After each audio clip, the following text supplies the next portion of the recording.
Welcome to the Deep Dive. We're here to explore the core of your curiosity, digging through the material to really uncover those insights that matter. That's right. And today, we're tackling, well, a really profound subject, consciousness. We had a listener, like many of you, keen to get a better handle on its fundamental nature. And we've got some compelling perspectives to examine, really drawing significantly today from the journey of a neuroscientist, Dr. Marjorie Woollacott. Right, and her background, it's really solid in traditional science, isn't it? Oh, absolutely. We're talking a PhD, 35 years. As a professor at the University of Oregon, she even chaired the Department of Human Physiology there, a member of the Institute of Neuroscience, too. Wow. Yeah, and her work on motor control is substantial. Over 200 papers, a major textbook. She has serious credentials in the materialist science world. Okay, so that sets a very clear baseline. But what makes her story so fascinating and why we're focusing on it is this other path she explored. Exactly. She also holds a master's in Asian studies, and she's become deeply involved in areas that, let's say, push the boundaries of mainstream neuroscience. Like near-death studies. Yes, she's actually the research director for the International Association for Near-Death Studies, IAND, and she's president of the Academy for the Advancement of Post-Material Sciences. So she's really bridging these two worlds, rigorous science and, well, phenomena that challenge that very framework. It sounds like a personal experience might have been the catalyst. That's precisely it. Early in her career, she was operating, squarely within that materialist view. Consciousness comes from the brain, full stop. The standard view. The standard view. But then, back in 1976, during a meditation retreat, she had this incredibly powerful personal experience. She described it as this expansive, joyful energy right in her heart. Not just a fleeting feeling. No, not at all. It was transformative. It led her to establish a permanent meditation practice, but more fundamentally, it forced her to question everything she'd been taught about the brain being the sole source of consciousness. And that core question emerged. Could consciousness actually exist without neurons? Exactly. That's the question driving our deep dive today. How does someone with that kind of rigorous scientific training reconcile it with such profound personal experiences? And then how does exploring things like Kashmiri Shaivism or modern idealism fit into that picture? It's a fascinating clash, or maybe a potential synthesis of worldviews. Let's start there. With that initial struggle, it must have been intense. Oh, absolutely. The source material really paints a picture of significant internal conflict. She felt this profound dissonance between her intellectual training, the established scientific dogma, and this undeniable subjective reality she had experienced. I can imagine. Trusting that inner experience when your entire professional world points elsewhere. That's tough. It really is. There was this initial difficulty, a real hurdle in valuing that subjective knowing against the dominant intellectual framework she was immersed in. So how did she start to, navigate that? Did something tip the balance? She uses this wonderful phrase, she felt her heart ran ahead of her mind. It suggests that the sheer impact, the felt reality of that meditative experience was so powerful that it just compelled her forward. An experiential imperative almost? Kind of, yeah. Even with all the intellectual questions swirling, the experience itself demanded exploration beyond the confines of pure materialism. And that led her towards Asian studies and Kashmiri Shaivism you mentioned. That seems like quite a leap from neuroscience. It does, but it followed from that need to understand her experience. She pursued the master's degree, and then during a sabbatical in 2000, she really dove deep into Kashmiri Shaivism. Okay, for those of us less familiar, what's the core idea there? How does it view consciousness? Well, fundamentally, Kashmiri Shaivism flips materialism on its head. It posits consciousness not as a product of matter, but as the fundamental reality itself. Matter, the physical world, is seen as derivative, as arising from consciousness. Wow, okay. So consciousness is primary, the ground of being, essentially. Precisely. And she encountered this key text, the Pratyabhijna Hardayam, the essence of self-recognition by Chimaraja. The very first sutra is incredibly telling. What does it say? Chiti svatantra vishvasiddhi hetuhu, which translates roughly as consciousness, out of its own freedom, is the source and the power of everything. Out of its own freedom. Yes, and what's fascinating is the structure. There's no verb linking consciousness to these attributes. It implies consciousness is freedom, is totality, is power, is the cause. It doesn't just have these qualities, it is them. That's a subtle but profound difference. So consciousness isn't just aware, it's the creative principle itself. Exactly. And the second sutra develops this. Consciousness, by contracting or limiting itself, becomes the individual mind, which is then shaped by what it perceives. So our individual minds are like focal points within this vast fundamental consciousness. That's a great way to put it. Pure, unbound consciousness has this capacity to sort of condense itself into localized points of awareness, our minds. And crucially, the mind then takes the form of our thoughts, our perceptions. Okay. And that leads to The third sutra. This contracted mind, this individual awareness, experiences a sense of duality, of being separate from the universe. That feeling of me versus everything else is seen as an illusion arising from this very contraction. right, the feeling of being a separate self. It's interesting how these ancient ideas seem to resonate with some modern thinkers exploring consciousness. You mentioned Bernardo Kastrup and Federico Fagan. Yes, Dr. Woollacott draws those parallels explicitly. Thinkers like Kastrup and Fagan, coming from modern philosophical and even physics backgrounds, are proposing similar models that our individual consciousness arises from, or is a part of, a more fundamental, unified field of awareness. So it's not just an ancient mystical idea, it's reappearing in modern discourse. It really seems to be. She also mentions Utpal Deva's work, another key figure in Kashmiri Shaivism, who talked about how conceptual thought itself creates ignorance of our true, unified nature by filtering reality. It's strikingly similar to modern filter theory and neuroscience. The idea that the brain might be more like a radio receiver, tuning into consciousness rather than the generator. Precisely. It's an ancient idea finding new expression. Now, it's important to make a small distinction here. Kashmiri Shaivism isn't quite the same as, say, Advaita Vedanta, which sometimes describes the world as Maya or illusion. Right. How does Shaivism differ? Shaivism tends to view the world not as illusion, but as a real, vibrant manifestation of Shiva, or that fundamental consciousness. Consciousness actively permeates everything. The world is real because it's consciousness expressing itself. Okay, so the world is a tangible expression, not just an appearance. Exactly. And this view aligns remarkably well with someone like Federico Fagan, the physicist involved in designing the first microprocessor. In his book, Irreducible, he talks about a fundamental one consciousness or creative principle, describing it almost like a unified quantum field. Very similar language. What else does Fagan propose? He suggests this one consciousness gives the universe purpose and meaning, that it has a desire almost to know itself through creating these individual units. He calls them parts whole. Parts whole, implying they are distinct yet still connected to the source. Yes. And crucially, he argues these individual units possess genuine free will and contribute to the dynamism and unfolding of the universe. For Fagan, consciousness, free will, holism, life itself, these are irreducible fundamental properties of reality. It's quite stunning, actually. You have ancient revelation, like Shaivism, and then modern analytical approaches, plus Dr. Woollacott's own direct experience, all seemingly pointing towards a similar understanding of consciousness. It is remarkable. Dr. Woollacott herself finds that convergence incredibly compelling, suggesting it's unlikely to be just coincidence. But of course, this raises the big question. How does this square with materialism? With the standard scientific model where the brain creates consciousness? Right. How do you reconcile these seemingly opposing views? Dr. Woollacott uses a great analogy, the classic optical illusion of the vase and the two faces. Yes. Where you can see one or the other, but not both at once. Exactly. If you focus on the dark shape, you see the vase that's like focusing only on the physical world perceived through our senses, the materialist view. But if you shift your focus to the white space, you see the two faces representing this deeper, interconnected reality you might intuit through other means, like meditation or these experiences we're discussing. So they're not necessarily contradictory, but different perspectives on the same reality. That's her argument. It's not about discarding the materialist view entirely, but perhaps seeing it as one perspective, one level of reality. Expanding our awareness allows us to perceive both the physical world and this underlying interconnected conscious field from which it arises. Which implies that conscious entities like us might be linked in ways traditional science doesn't fully account for yet. Precisely. It opens the door to concepts like consciousness entanglement, the idea that minds can be interconnected non-locally. This is still controversial in mainstream neuroscience, of course. But there's some research hinting at it. You mentioned autistic children. Yes, she points to the work of Diane Hennessy Powell, a neuropsychiatrist.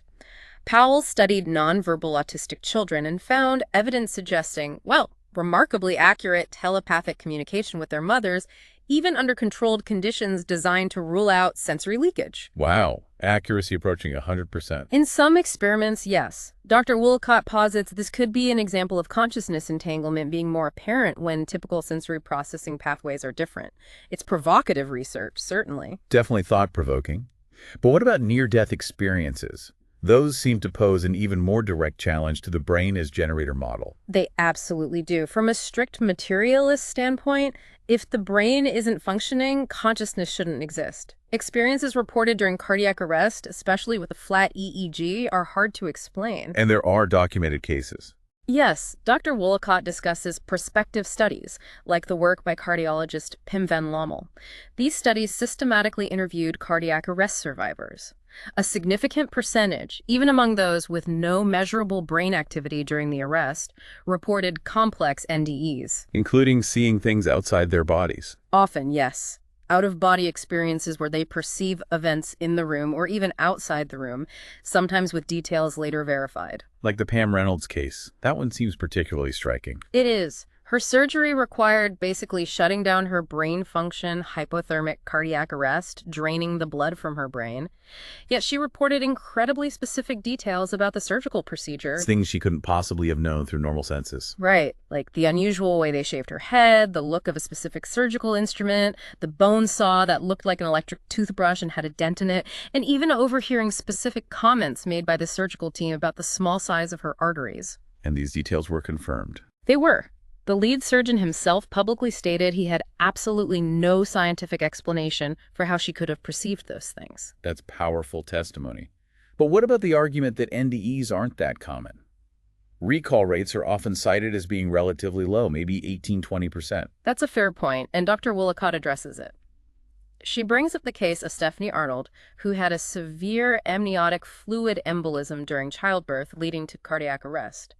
Initially, Stephanie had no memory of an NDE. But she recalled one later. Yes, under hypnosis. She recovered detailed memories of being out of her body, observing the medical team, and crucially, many specific details she recalled were later verified by the hospital staff. So this supports the idea that maybe the experiences happen more often than they're spontaneously recalled. Exactly. It aligns with the hypothesis put forward by researchers like Dr. Sam Parnia. He suggests the issue might often be memory consolidation and retrieval, not the absence of the experience itself. The brain state during resuscitation might not be conducive to forming lasting, easily accessible memories. Hypnosis, Parnia suggests, might help access what he calls a larger iceberg of memories. That makes sense. What kind of details did Stephanie Arnold recall? Really specific things. Seeing a particular doctor, Dr. Levitt, deliver her son even though he wasn't her primary OBGYN. Seeing another specific doctor, Dr. Lim, present. Noticing a brunette nurse pushing the code blue button, seeing Dr. Higgins intubating her. She even later recognized the specific nurse who had performed chest compressions on her over a year later. And the staff confirmed these weren't just guesses. They confirmed her recollections matched the events.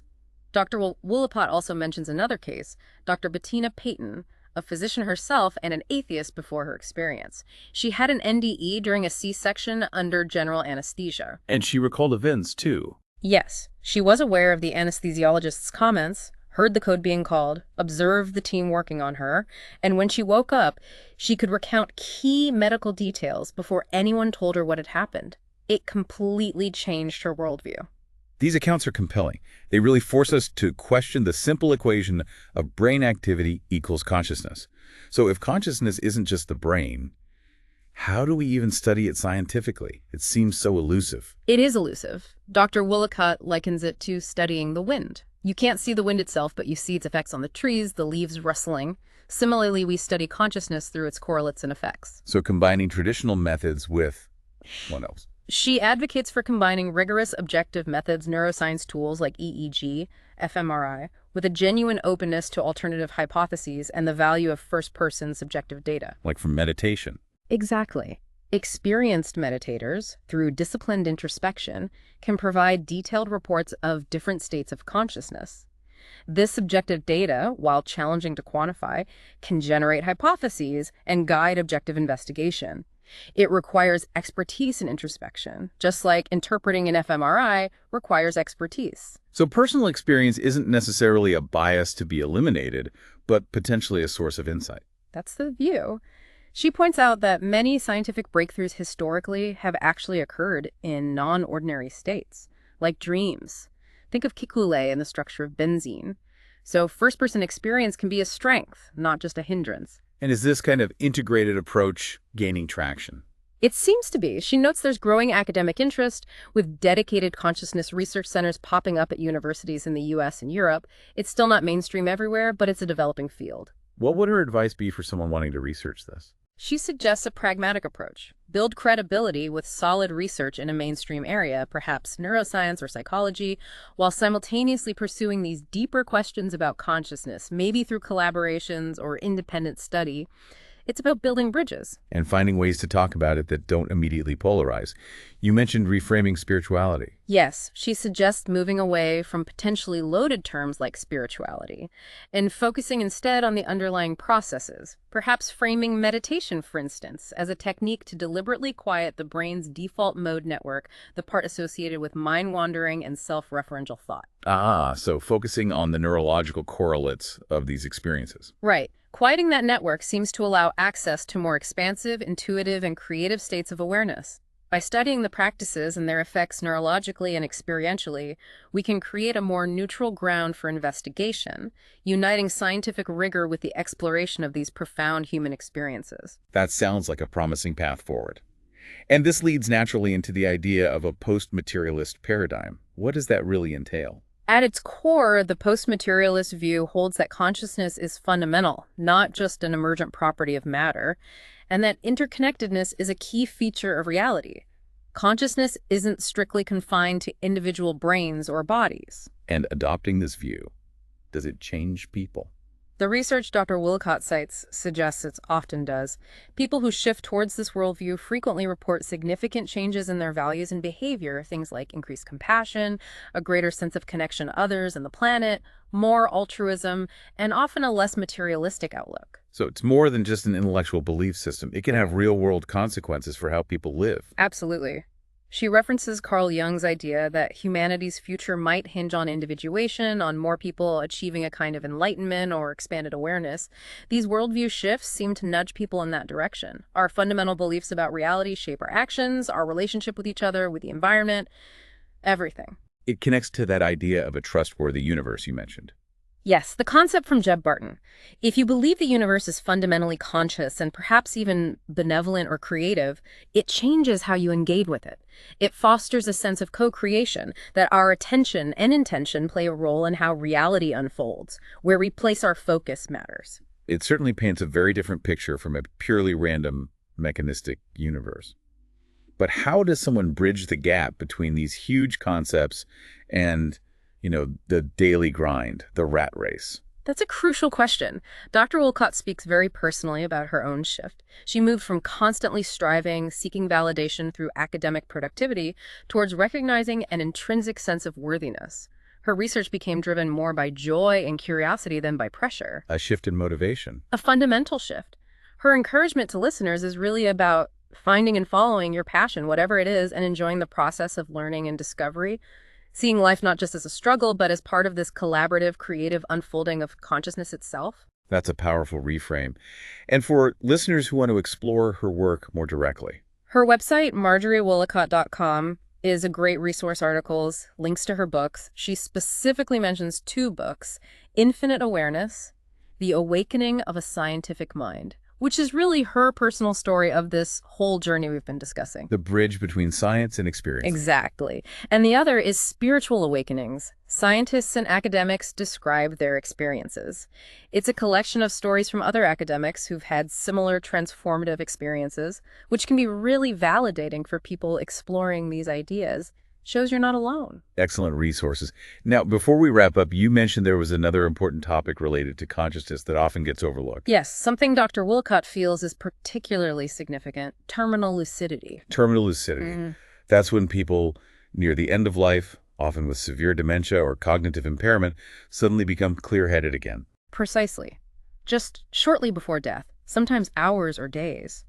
Individuals who may have been non-communicative for years can suddenly regain clarity, recognize family, speak coherently, express love, sometimes even talk about seeing deceased relatives waiting for them. That must be incredibly profound for the families. Immensely. But it also poses a huge challenge to the idea that consciousness is solely dependent on a healthy, functioning brain. Here you have brains that are demonstrably damaged, yet consciousness seems to return, sometimes quite vividly. So what are the implications? Dr. Woollacott suggests that understanding and acknowledging terminal lucidity, along with other end-of-life experiences like deathbed visions, could profoundly shift our cultural attitudes towards death and dying. It could reduce fear and offer immense comfort, suggesting that consciousness might persist beyond brain function. Making the end-of-life process potentially more peaceful and meaningful. That's the hope. More awareness could really transform how we care for the dying and support their families. It's a deeply moving possibility. And it inevitably leads to that ultimate, perhaps childlike, but universal question. What happens after? What's Dr. Woollacott's perspective based on her research and experience? She acknowledges it's the question everyone asks. She points to research on after-death communication, or ADC. People like Chris Rowe and Evelyn Elsiesser have studied experiences where bereaved individuals feel they have contact, sensory, intuitive, with loved ones who have passed. And these aren't just wishful thinking. The research suggests they often contain information unknown to the experiencer, or convey a distinct sense of the deceased's personality and messages of peace or specific reassurance. She shares an anecdote about a grandmother appearing to apologize for something, providing comfort. It suggests some form of continued awareness and ability to interact, perhaps energetically. So maybe not gone, but transitioned. That seems to be the implication for many who study this. Personally, Dr. Woollacott mentions finding the idea of reincarnation compelling, not necessarily as dogma, but as a possible mechanism for continued learning and soul growth. She references the decades of work by Ian Stevenson and Jim Tucker at the University of Virginia, documenting cases, especially in children, suggestive of past life memories. That's fascinating work, too. It is. And she connects these ideas back, noting that reincarnation was apparently a part of early Christian thought, and that the core mystical experiences across traditions, including Christian mysticism, often speak of unity, love, and connection with a larger consciousness, aligning with these post-materialist perspectives. So wrapping this all together, it's been quite a journey through Dr. Woollacott's work and these broader ideas. It really has. We've traced this arc from a traditional materialist viewpoint, challenged by personal experience, leading to an exploration of consciousness as potentially fundamental. We saw connections between ancient wisdom like Kashmiri Shaivism and modern idealist thinkers. And looked at some really compelling evidence from NDEs, terminal lucidity phenomena that really push the boundaries of our current understanding of the mind and brain. Exactly. It all seems to point towards the importance, as Dr. Woollacott embodies, of staying curious, being open to different kinds of evidence, both objective and subjective, and different ways of knowing. Her own journey started with that openness, that willingness to question based on experience. So perhaps the final thought for our listeners is this. How might embracing the possibility, just the possibility, of consciousness extending beyond the purely physical shift your own perspective, your understanding of life, of death, maybe your place in the universe? What resonated most from our deep dive today, and what other questions does it leave you with? There's certainly a lot to ponder. Definitely. We encourage everyone to check out the resources mentioned, especially Dr. Woollacott's work, and continue your own exploration into this incredibly fascinating mystery of consciousness.